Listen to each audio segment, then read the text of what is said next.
Hey, look at her. Ah. Oh, Sam Smith. Oh my God, such a sweetheart. Now, you were in their video with Demi Lovato. Yes, I was, which was, again, a very crazy experience and something that I've been wanting to do for a long time. Just like be a part of a music video and that kind of experience. And Sam was so kind and humble and helpful, and the only thing they cared about was the comfortability of everybody else in the room. Wow. Or I guess the track and field, I should say. Because he, you know, we did have to do some sprinting out there. Yes, you did. Yes. And Demi Lovato, you're obviously in the Camp Rock bracket, so that must have been fun. Yes, call me out on it. Absolutely. Demi Lovato was my diva. Really? She was my diva when I was that age. Unfortunately, I did not get to meet her. I think she was just filming a separate day, but the video, she looked great. I love what Sam Smith has been doing. You know, they came out as non-binary. Yeah. When they did that dance number a few videos back, that was legendary. So beautiful. What did you think about that, and was that inspiring to you? Yeah, I mean, I think Sam has kind of always had that air of just not giving a fuck what anybody thinks, and I really find that to be something that I focus on, number one, when I wake up in the morning.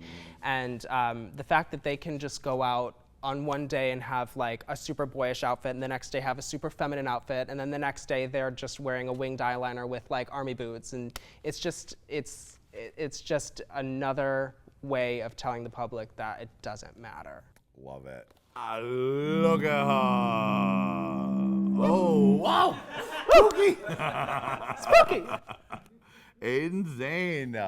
A great queen. Yeah. Right? So great. And such, I'm so glad that RuPaul's Drag Race got to have a queen like her on it, because she just is, there's so many fans of the show who are interested and want to see the type of drag that she delivers, which is the horror, which is the like otherworldly, ghastly kind of drag. And you know, during the show, I could tell that it was really getting to her head, and she was really, you know, starting to process everything that everyone was saying. And I think that if she had just really not given a fuck the whole time, I really think she could have gone super far. And even since the show, her drag has just like only gone through the roof. Yeah, she had, I mean, first of all, it's a big jump to go from a line cook at Denny's to the Thunderdome of Drag Race. Yeah. So that's already got to be making you feel insecure and nervous, and then to come into the room with all the glamazons of your season, right, and then to get a little bit of that negativity, that I can imagine that's hard. Yeah. Well, I mean, I'm dying to see what her audition video looked like, because I can only imagine it. She loves to do all that stuff herself, so I'm sure it was like a full horror movie. Yeah. Now, do you think, you really think it's that she just needed to like step up? Because her drag was good. Yeah. She just needed to have the more confidence, huh? I think there was more confidence, and don't get me wrong, there were some runways that could have been done a little bit better. Right. You know what I'm talking about, Miss Aiden Saint. Didn't have to be sleeping on the ball challenge. But yeah, I mean, to me, it's like a good example of drag that might not be $1 million drag, but can be successful, is like Heidi's had some of the looks that were like, Heidi's cape look was a black sequin jumpsuit and a cape, and she just didn't give a fuck. She delivered the personality, and that's what you paid attention to. So Aiden, if she had just been louder, which she was at the end, which I love, that exit line was so good. Yes, exactly. Well, there's always all stars for Miss Aiden Zane, and I'm looking forward to that. Okay, look at her. The beauty, Widow Von Du. Oh my God, I love Widow so much. She is so insanely talented, the things that she can do. Have you heard of a Widow Von Du fan flip? No. You haven't? No. She created this thing, and I've been practicing. Let's see if I can do it. This is like her move. Are you ready? Oh, yes.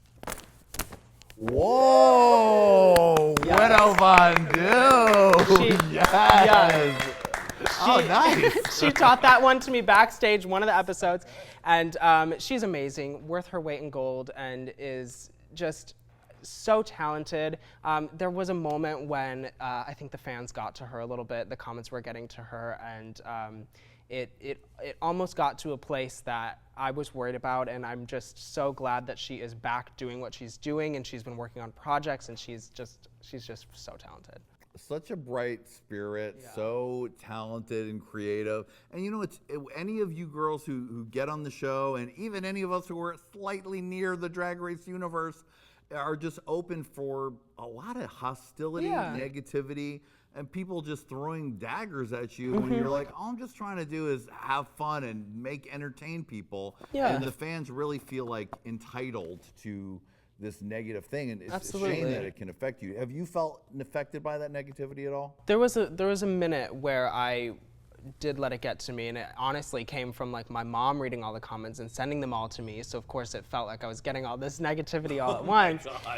But I realized really quickly, and I'm really glad that I did, that none of it is real. It is all completely artificial. It's not real until you are face to face with me saying what you are saying, and then we can have an adult conversation about it. You know what I mean? Like, none of your negative opinions affect what I'm doing, because I'm not doing it for you, I'm doing it for me. Well said, Gigi. Well said. You know this one very well. Look at her. It's your mom. Oh, which one am I looking at? Just kidding. I don't know. I honestly don't even know where to begin with that woman. She is my guardian angel. She is my everything. I really don't think I could like go on without her, which is extreme, but she just means everything to me, and there's no way I can ever repay her for the amount of help she's done, not only for the show, but for me, for our family in regards to me. And she's always the middleman and always finds the high road and the middle ground between everyone. And she's the knot that ties everyone together. What a gift to be in your 20s and actually be creatively collaborating with a parent. That's not really something that people get to do often, and it's really something to be treasured. That must be quite special. It is very special, and I mean, I count my blessings every single day because I understand how lucky I am, and I know there are not a lot of people out there, kids out there, adults who have this kind of relationship in general with their moms. And I think that like a mother-son relationship is something that is so special and sacred, and I'm lucky to have it be so alive right now, and hopefully until years and years and years and years and years when the arthritis kicks in. Now, you told me that your mom was sending you a look a week or a look a month, and so what's that like? I mean, are you giving her ideas, or is she saying I'm making this for you, or does it just arrive? I wish. So she doesn't design things. She's not a designer. She's tried in the past, and it just somehow is never really the vibe for me.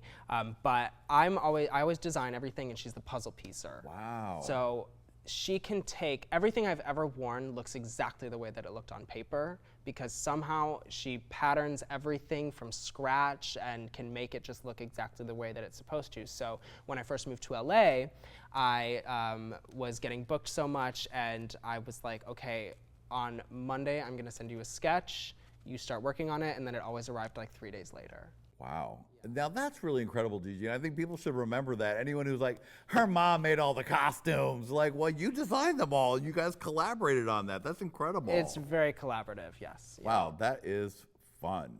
Look at her. Another beautiful mother, Miss Lady Red Couture. Now, I mentioned it to you on the main show, but when Lady Red and I were watching your season of Drag Race, she was like, I know her. Okay, I know her. She used to come to FUBAR. She's very talented. What was your experience with Lady Red? Well, I was at FUBAR all the time, mostly like Mondays and stuff. Yeah, it was Monday night was her night, yeah.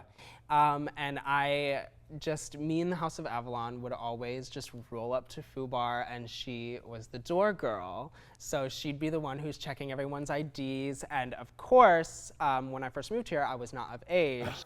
And we never once had that kind of like altercation, but it's almost like she just knew. So like she'd check all of my friends' IDs, and then it'd come to me, and I'd just be in full geisha, and she'd just be like, just Qween. I love it. And has always had nothing but kind words to say. I've always felt that she was like a little bashful, which I could relate to in like the public situations. But you know, every single time I'm done with my number, I go outside and she's right outside smoking. And it just was, I don't know. It's so sad that the world has lost such an amazing person. Agreed. Well, I'm glad you guys got to have a little moment together. And Yeah. every Hey Qween show we do is, of course, dedicated to our beautiful Lady Red. Absolutely. We miss her.